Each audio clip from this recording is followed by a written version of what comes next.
She found him in their bed with someone else. The room they'd painted together, the sheets they'd picked out on a Sunday morning. Lauren stood in the doorway, watching her 2-year relationship crumble in real time, and felt something inside her go numb. Her best friend had one solution. Hire a man for the night, just to prove she wasn't broken. In a haze of wine and wounded pride, Lauren agreed. But when the hotel room door opened, the man who walked in wasn't what she expected. And that night changed everything. Lauren Whitmore had always believed in doing things right. She showed up on time, met her deadlines, and when she loved someone, she loved them completely. That was how she'd approached her relationship with Ryan for the past 2 years. No games, no holding back. She'd given him her spare key 6 months in, helped him pick out furniture for his apartment, and genuinely believed they were building something that would last. She was 28 and working as a marketing specialist at a mid-sized firm downtown. The job wasn't glamorous, but it was stable, and she was good at it. Good enough that her boss had just promoted her to senior account manager. Lauren had spent the entire week riding that high, already planning how she'd celebrate with Ryan over the weekend. They had their 2-year anniversary coming up, and she'd been dropping hints about wanting to do something special. On Friday evening, she left work early with a bottle of wine and takeout from the Italian place Ryan loved. She wanted to surprise him. He'd mentioned he'd be home all night working on a project, so she figured it was the perfect opportunity to show up unannounced and make him smile. She had the spare key he'd given her, the one he'd handed over with a grin, and told her it meant she could come over whenever she wanted. Lauren let herself into his building and took the elevator up to the 4th floor. The hallway was quiet, and she balanced the food containers in one hand while fumbling for the key with the other. She was already imagining his reaction when he saw her. Maybe they'd eat dinner on the couch and watch something terrible on TV. Maybe they'd talk about her promotion and what it meant for their future. She unlocked the door and stepped inside. The apartment was dim, just one lamp on in the corner. She set the bags down on the entry table and called out his name. No answer. The television was off. For a second, she thought maybe he'd fallen asleep, but then she heard it. A low murmur of voices coming from the bedroom. A woman's laugh, soft and intimate. Lauren's stomach dropped. She told herself it was nothing. Maybe he had a friend over. Maybe she was misunderstanding. But her feet carried her forward anyway, down the short hallway to the bedroom door, which was halfway open. She pushed it wider and saw them. Ryan was on the bed with another woman, their clothes half off, tangled together on the sheets Lauren had helped him pick out 3 months ago. The same sheets she'd slept on a dozen times. She didn't scream. She didn't cry. She just stood there frozen as Ryan scrambled upright and started stammering her name. The woman grabbed for a blanket, her face flushed with shock and something that might have been guilt. Lauren's hands went numb. The bag she'd been holding slipped from her fingers and hit the floor with a dull thud. Ryan was still talking, words tumbling out in a desperate rush, but she couldn't hear any of it. There was a ringing in her ears, loud and relentless. She turned and walked out. She didn't wait for an explanation.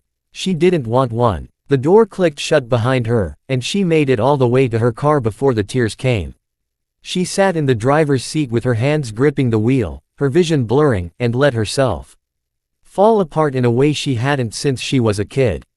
Eventually, she pulled out her phone and called Emma. Her best friend picked up on the second ring, heard the tone in Lauren's voice, and told her to stay put. 20 minutes later, Emma found her in the parking lot, and dragged her to a bar 3 blocks away. They sat in a corner booth, and Lauren told her everything while Emma ordered drinks and listened without interrupting. By the 3rd glass of wine, Lauren's shock had turned into something sharper. Anger maybe, or humiliation. She couldn't tell anymore. Emma reached across the table and took her hand, her expression fierce. She'd never liked Ryan much to begin with, and now she looked ready to drive back to his apartment and set it on fire. Instead, she leaned in and said something Lauren never expected. Emma told her there was a way to prove she wasn't weak, that she didn't need Ryan or his apologies or his excuses. She could hire someone for the night, not for anything physical, just for the illusion of moving on, just to remind herself that she was still worth something. Lauren shook her head at first. It sounded absurd. But Emma kept talking, her voice low and insistent, and somewhere between the 4th and 5th drink, the idea stopped sounding quite so crazy. Maybe it was the alcohol. Maybe it was the way her chest still ached every time she thought about what she'd seen. Maybe she just needed to do something that felt like taking control, even if it was reckless and stupid. She told Emma yes. Emma made a few calls, her tone brisk and business-like, and within an hour she'd booked a room at the Grande Hotel. She told Lauren the arrangements were made, that someone would meet her there at 10 o'clock. Lauren didn't ask for details. She didn't want to know. She just nodded and finished her drink and tried not to think too hard about what she was agreeing to. Across town, Andrew Cole was finishing a meeting that had run 2 hours longer than it should have. He was the CEO of Cole Industries, a tech and investment conglomerate worth billions, but most people wouldn't recognize him on the street. He kept a low profile, avoided the press, and preferred it that way. At 35, he'd built his company from the ground up, and he'd learned early on that privacy was a luxury worth protecting. Andrew was also a single father. His wife had died in a car accident 3 years ago, leaving him to raise their daughter alone. Lily was 6 now, bright and stubborn, and the best part of his life. He worked long hours, but he never missed putting her to bed, and he never let business meetings interfere with her school events. Tonight, though, he'd had no choice. The meeting had been critical, and his assistant had assured him everything was arranged. A room at the Grandeur on the 12th floor, number 1205, where he could rest for a few hours before heading home, except his assistant had made a mistake. The reservation was for floor 21, room 21105. But the key card she'd handed him earlier that day had been encoded wrong. Andrew didn't notice. He was exhausted, distracted, and when he arrived at the hotel just after 10 o'clock, he headed straight for the 12th floor out of habit. He slid the card into the lock of room 120/05, heard the click, and stepped inside. The lights were low. A woman stood by the window, her back to him, staring out at the city. Andrew stopped, confused. He glanced at the key card in his hand, wondering if he'd somehow walked into the wrong room. Before he could say anything, the woman turned around. She looked like she'd been crying. Her eyes were red, her makeup smudged, and she stared at him for a long moment before crossing the room and grabbing his arm. Lauren had been waiting for nearly 20 minutes, her nerves wound tight when she heard the door open. She turned and saw a man step inside, tall and dressed in a simple dark shirt and slacks. He looked tired but put together, and for a second she almost changed her mind about the whole thing. Then she remembered Emma's voice, insistent and determined, and the image of Ryan tangled up with someone else, and she forced herself to move. She walked over and took his arm, pulling him further into the room. Her voice came out steadier than she felt. She told him he didn't need to say anything, that Emma had already taken care of the payment, and that all she needed was for him to stay. Andrew opened his mouth, clearly about to object, but she cut him off. She couldn't handle explanations right now. She just needed someone to sit there and not ask questions. Andrew looked at her, taking in the redness around her eyes, the tremble in her hands, and something in his expression softened. He didn't argue. He didn't push. He just nodded and let her guide him to the chair by the small table near the window. Lauren poured herself another drink from the bottle she'd brought up from the bar and sat down on the edge of the bed. She took a long sip, feeling the burn in her throat, and then she started talking. She told him about Ryan, about walking in and seeing him with someone else, about the 2 years she'd spent believing in something that turned out to be a lie. The words came out in a rush, messy and unfiltered. And she didn't care. She wasn't trying to impress anyone. She just needed to say it all out loud to let it exist somewhere outside her own head. Andrew listened. He didn't interrupt, didn't offer empty platitudes, didn't try to fix anything. He just sat there, his posture relaxed, but his attention completely focused on her. When she ran out of words and finally looked up at him, he handed her a tissue from the box on the nightstand and told her she wasn't wrong for trusting someone. He said the fault belonged to the person who didn't know how to value what they had. Lauren felt something crack open inside her chest. She didn't know this man. She didn't even know his name. But in that moment, sitting in a hotel room with a stranger who was supposed to be there for all the wrong reasons, she felt more seen than she had in months. Lauren refilled her glass and took another long drink. The wine was starting to blur the edges of everything, softening the sharp ache in her chest just enough that she could keep talking. She told Andrew about the apartment she and Ryan had decorated together, the stupid inside jokes they'd had, the way he used to text her good morning every single day without fail. She told him how she'd actually believed all of it meant something. Andrew stayed in the chair across from her, his posture open and unhurried. He didn't check his phone. He didn't glance at the clock. He just listened, and every so often he'd nod or make a quiet sound of acknowledgement that let her know he was still with her. Lauren wasn't used to that kind of attention. Ryan had always been half distracted when she talked, scrolling through his phone or watching TV over her shoulder. This man, this stranger, gave her his full focus, and it made her feel like maybe she wasn't as foolish as she thought. She asked him if he wanted a drink. He shook his head but thanked her anyway. His voice was calm, steady, the kind of voice that didn't demand anything from her.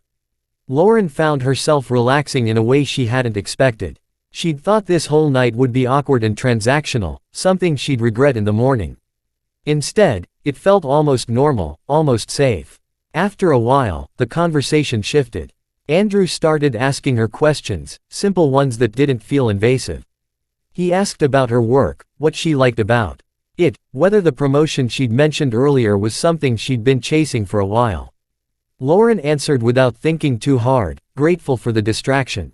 She told him about her job in marketing, about the campaigns she'd worked on, the clients who drove her crazy, the small wins that made the long hours worth it. He seemed genuinely interested. He asked follow-up questions, made observations that showed he was actually paying attention. Lauren realized she was smiling just a little, and it startled her. She hadn't thought she'd be capable of that tonight. She turned the conversation back on him, curious now. She asked what he did for a living. Andrew's expression flickered just for a second, and then he said he worked in business. Something about investments and operations. He kept it vague, and Lauren didn't press. She figured everyone had things they didn't want to talk about. Then he mentioned his daughter. He said it casually, almost as an aside, but Lauren caught the shift in his tone. There was warmth there, something unguarded. He told her his daughter was 6, that she was smart and stubborn and kept him on his toes. He said she was the reason he got up every morning, the reason he kept going even when things felt impossible. Lauren watched him as he spoke, saw the way his whole face softened, and felt something twist in her chest. She couldn't reconcile the man sitting in front of her with the situation she thought she was in. The question slipped out before she could stop herself. She asked him how he could do this, how he could have a daughter at home and still be here. Andrew blinked, clearly confused, and Lauren realized she'd said too much. She backtracked quickly, laughing it off, but the words hung in the air between them. He didn't answer right away. He just looked at her with that same quiet intensity, like he was trying to figure out what she meant, and then he let it go. Lauren's phone buzzed on the nightstand. She glanced at it and saw Ryan's name lighting up the screen. Another call. He'd been trying to reach her all night, leaving voicemails she hadn't listened to. She picked up the phone and silenced it, then set it face down. Andrew didn't comment, but she could feel him watching her. She drained the rest of her glass and set it on the table a little harder than she meant to. She told him she didn't want to talk about Ryan anymore. Andrew nodded and shifted the conversation again, this time asking about her hobbies, the things she did when she wasn't working. Lauren found herself talking about books she loved, restaurants she wanted to try, a trip to the coast she'd been planning for months but never got around to taking. Andrew mentioned a few places he'd been, cities he thought she'd like, and for a while it almost felt like they were just two people having a normal conversation in a normal place. But the wine kept flowing, and Lauren's emotions kept surfacing in waves. One moment she was laughing at something Andrew said, and the next she was crying again, the tears coming fast and hard. She apologized, embarrassed, but Andrew just handed her another tissue and told her she didn't need to apologize for feeling things. He said it so matter-of-factly, like it was the most obvious thing in the world, and Lauren felt something inside her unclench. She found herself studying him more closely. He was wearing a simple dark shirt, no logos or flashy details, but the fabric looked expensive. His watch caught the light when he moved, and Lauren recognized the brand. It was a Patek Philippe, the kind of watch she'd only ever seen in magazines. She almost said something, then stopped herself. Maybe he'd saved up for it. Maybe it was a gift. It didn't really matter. His phone rang, the screen lighting. up with a notification that read, "Executive Assistant Urgent." Andrew glanced at it, frowned slightly, and then declined the call. Lauren raised an eyebrow, curious, but he didn't offer an explanation. She decided not to ask. Everyone had work emergencies. She'd had her share of late-night calls from her boss. The hours slipped by. Lauren lost track of time somewhere between her third and fourth glass of wine. She talked about her family, about growing up with two older brothers who still treated her like she was 12. She talked about her first heartbreak in college, about the job she'd almost taken in another city before deciding to stay. Andrew listened to all of it, asking questions that showed he was really hearing her, not just waiting for his turn to speak. At some point, Lauren asked him about his daughter again. She wanted to know what it was like raising a kid on his own. Andrew's expression shifted, something darker passing over his features. He told her his wife had died 3 years ago, a car accident, sudden and senseless. Lauren's breath caught and she started to apologize, but Andrew shook his head. He said it was okay, that he didn't mind talking about it. He said his daughter had been too young to really understand what had happened, and he'd spent the last 3 years trying to be enough for her, trying to make sure she never felt like she was missing out. Lauren felt tears prickling at her eyes again, but this time they weren't for herself. She told him he sounded like a good father. Andrew gave her a small, tired smile and said he was trying. He said some days were harder than others, but he wouldn't trade it for anything. Lauren believed him. There was something in the way he spoke about his daughter that made it impossible not to. She told him about the future she'd imagined with Ryan. The house they'd talked about buying, the trips they'd planned, the vague conversations about maybe getting married someday. She said she felt stupid now, looking back on it, like she'd been living in a fantasy while he'd been living in reality. Andrew shook his head and told her she wasn't stupid. He said hoping for something didn't make her naive. It just made her human. Lauren didn't know what to say to that. She just sat there looking at this man who was supposed to be a stranger and felt something shift between them. It wasn't attraction exactly. It was something quieter, a sense of recognition, like they understood each other in a way that didn't require explanations. She wondered if he felt it, too, or if she was just projecting because she was lonely and hurt and desperate for someone to make her feel less alone. The conversation eventually circled back to lighter topics. Andrew told her a story about his daughter's school play, where she'd forgotten her lines and improvised an entire monologue about dinosaurs. Lauren laughed, really laughed, and it felt good. It felt normal. For a little while, she forgot why she was there. She forgot about Ryan in the hotel room and the whole ridiculous plan Emma had convinced her to go through with. But reality crept back in as the night wore on. Lauren glanced at the clock and realized it was almost 4 o'clock in the morning. The wine bottle was empty. Her head was starting to hurt. Andrew checked his watch and his expression tightened. He told her he needed to leave soon. His daughter would be waking up in a few hours and he wanted to be there when she did. He had someone watching her for the night, but he didn't like being away longer than necessary. Lauren nodded, suddenly aware of how strange the whole situation was. She'd spent the entire night talking to this man, crying in front of him, laughing with him, and she didn't even know his last name. She stood up, wobbling slightly, and crossed to the desk where she'd left her purse. She pulled out her checkbook, hands shaking a little as she wrote out the amount, $5,000. Emma had told her that was the going rate, and Lauren didn't question it. She just wanted to do this right to make sure there were no loose ends. She tore the check from the book and turned to hand it to Andrew. He was standing now, watching her with a look she couldn't quite read. She held the check out and thanked him for staying, for listening, for not making her feel like an idiot. Andrew didn't take the check. He just stared at it, then looked up at her, his brow furrowed. He asked why she was giving him money. Lauren froze. The question didn't make sense. She told him Emma had arranged everything, that the payment was part of the deal. Andrew's confusion deepened. He asked her what deal she was talking about. Lauren felt her stomach drop. She said Emma had hired him, that he was here because she'd paid for him to be here. Andrew shook his head slowly, and she saw the exact moment he understood what she'd been thinking all night. He told her he wasn't hired. He said he'd walked into the wrong room.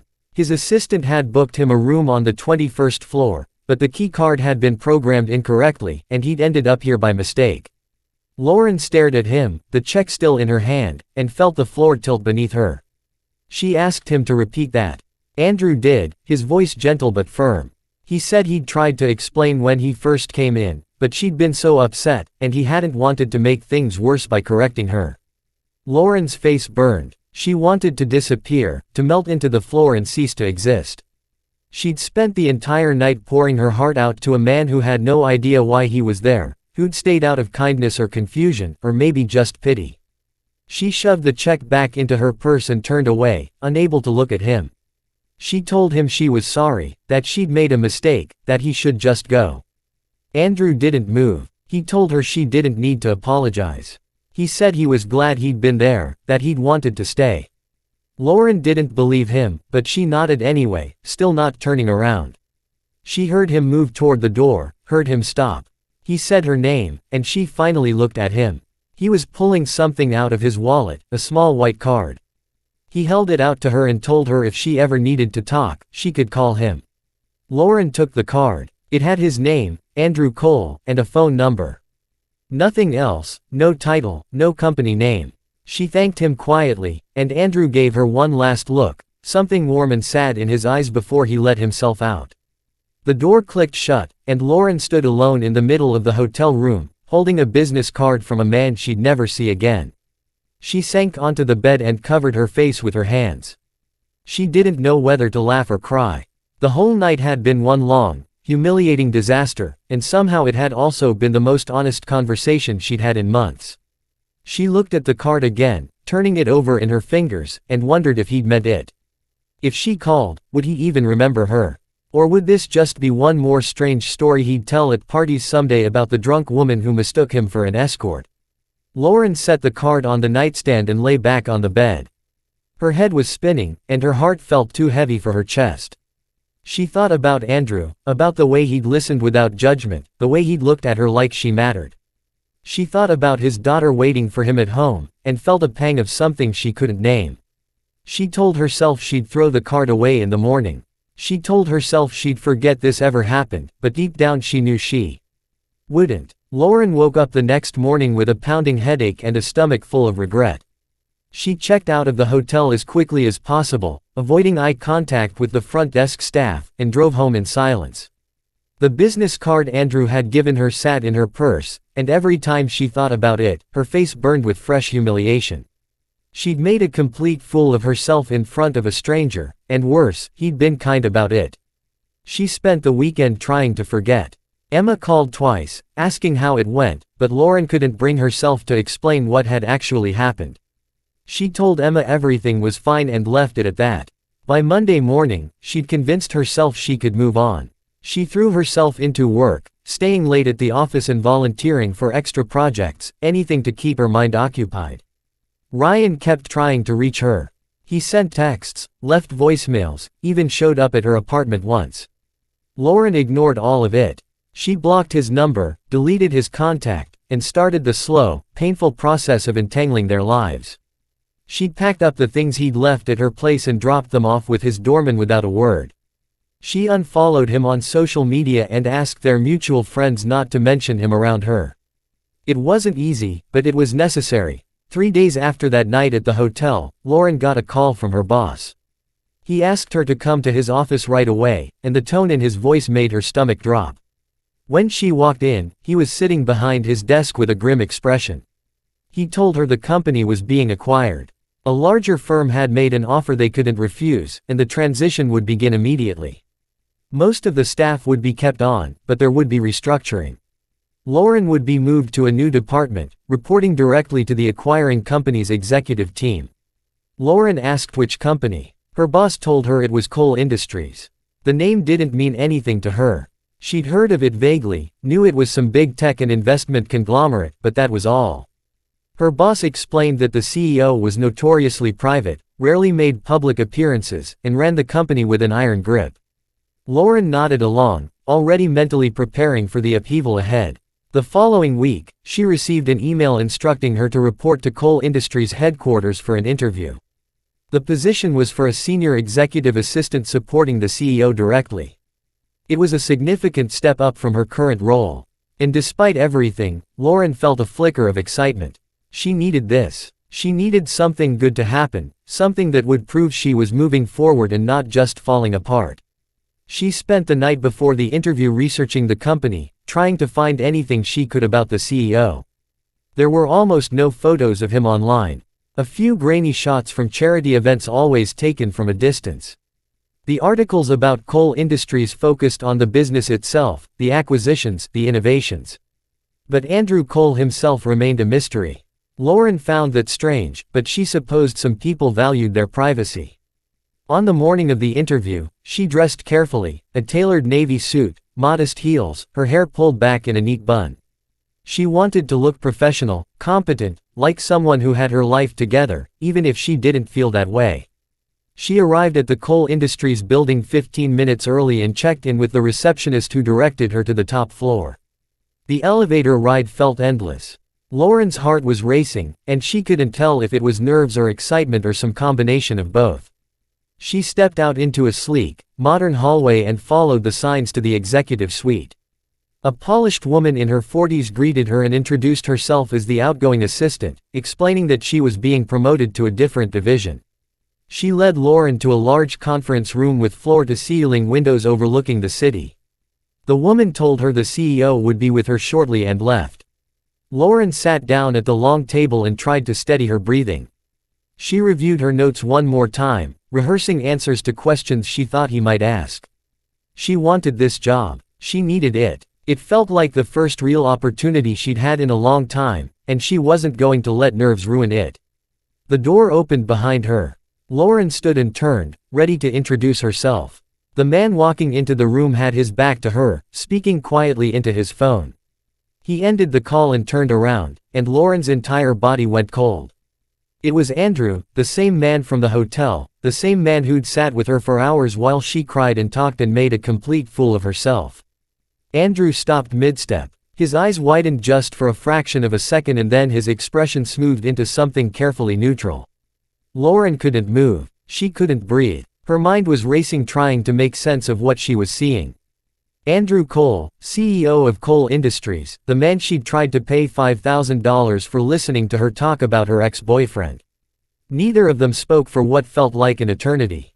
Lauren's hands were shaking, and she clasped them together to hide it. Andrew recovered first. He closed the door behind him and crossed to the table, his movements deliberate and controlled. He gestured for her to sit, and she did, her legs unsteady beneath her. He took the seat across from her, and for a moment they just looked at each other. Andrew broke the silence. He asked if she was Lauren Whitmore, his voice formal and measured. She nodded, not trusting herself to speak. He glanced down at the folder in front of him, her resume and application materials, and then back up at her. He said they'd met before. It wasn't a question. Lauren swallowed hard and confirmed that yes, they had. Andrew leaned back in his chair, and something in his posture softened. He told her he wanted to make something clear. What had happened that night, the misunderstanding, the circumstances, none of it would affect his decision about this position. He said he'd reviewed her application before he knew who she was, and her qualifications were strong. She was here because she deserved to be, not because of anything else. Lauren's throat tightened. She managed to thank him, though her voice came out smaller than she intended. She told him she appreciated that and that she'd like to move forward professionally if possible. Andrew nodded, his expression unreadable. He said that was what he wanted, too. Then he opened the folder and began asking her the standard interview questions. What were her strengths? What experience did she have managing complex schedules? How did she handle high-pressure situations? Lauren answered each question as best she could, trying to focus on the words and not on the surreal nature of the situation. Andrew listened carefully, occasionally making notes, his demeanor completely professional. It was almost easier this way, pretending they were strangers meeting for the first time. Almost. As the interview went on, Lauren started to relax just slightly. Andrew asked her about specific projects from her previous job, and she found herself falling into a rhythm, talking about campaigns she'd managed and problems she'd solved. He asked intelligent questions, the kind that showed he'd actually read her resume and understood what she'd accomplished. She started to remember why she'd wanted this job in the first place. The end of the interview, Andrew asked her why she wanted to work for coal industries. Lauren thought about it for a moment, then told him the truth. She said she wanted a challenge, something that would push her to grow. She said she was ready for a change, ready to prove to herself that she was capable of more than she'd been settling for. Andrew's expression shifted just slightly, and she thought she saw something like approval in his eyes. He closed the folder and stood. Lauren stood as well, her heart hammering in her chest.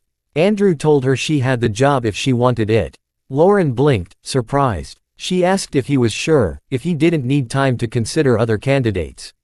Andrew shook his head. He said he'd already made his decision. Her qualifications spoke for themselves, and he believed she'd be an asset to the company. Lauren felt a rush of relief so intense it almost made her dizzy. She thanked him, trying to keep her voice steady, and told him she accepted. Andrew extended his hand, and she shook it, his grip firm and warm. He told her she could start the following Monday, and that his current assistant would help her transition into the role. Lauren nodded, still processing everything. Before she could turn to leave, Andrew spoke again. He said he wanted to address what had happened at the hotel just once, so they could move past it. Lauren's stomach clenched, but she nodded. Andrew told her he didn't judge her for that night. He said everyone made decisions they regretted when they were hurting, and he respected the fact that she'd been honest with him, even if the circumstances had been unusual. Lauren felt tears pricking at her eyes, but she blinked them back. She told him she was embarrassed, that she'd spent the last week wishing she could take it all back. Andrew's expression softened. He said she didn't need to be embarrassed. He said that night listening to her, it had reminded him that vulnerability wasn't weakness. It was just part of being human. And he was grateful for that reminder. Lauren didn't know what to say. She just stood there looking at this man who kept surprising her and felt something shift in her chest. She told him, thank you, not just for the job, but for that night, for staying when he could have left, for treating her with kindness when she'd been at her lowest. Andrew told her she didn't need to thank him. He said he'd meant what he'd told her then. She wasn't wrong for trusting someone. She was just unlucky in who she'd chosen to trust. Lauren nodded, her throat tight. She turned to leave, her hand on the door, and then stopped. She looked back at Andrew, who was watching her with that same quiet intensity she remembered from the hotel. She told him she was glad they'd met again, that she hadn't expected it, but she was glad. Andrew smiled just slightly and told her he was, too. She left the office and made it all the way to the elevator before she let herself breathe. Her hands were still shaking, but this time it wasn't from nerves. It was from something else, something she couldn't quite name.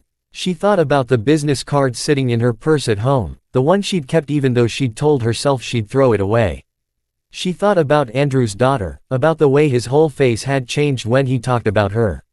She thought about the kindness in his eyes when he'd told her she deserved better. The elevator doors opened and Lauren stepped inside. As the car descended, she caught her reflection in the polished metal doors. She looked different somehow, steadier, like maybe, just maybe, she was starting to find her footing again. She didn't know what the future held. Didn't know if working for Andrew would be complicated or simple or something in between. But, for the first time in weeks, she felt like she was moving towards something instead of just running away. When she stepped out onto the street, the afternoon sun was bright and warm. Lauren pulled out her phone and called Emma. Her friend answered on the first ring, demanding to know how the interview went. Lauren laughed, a real laugh, and told her she'd gotten the job. Emma cheered loud enough that Lauren had to hold the phone away from her ear. She didn't tell Emma about Andrew. Not yet. That was a story for another day, one she was still trying to understand herself. Instead, she just listened to her friend's excitement and let herself feel the weight of the past few weeks start to lift, just a little. She'd been betrayed. She'd made mistakes. She'd cried in front of a stranger and offered him money for something he'd never agreed to do. But somehow, impossibly, that stranger had turned into something else. Not a rescuer, not a solution, just a person who'd seen her at her worst and hadn't looked away.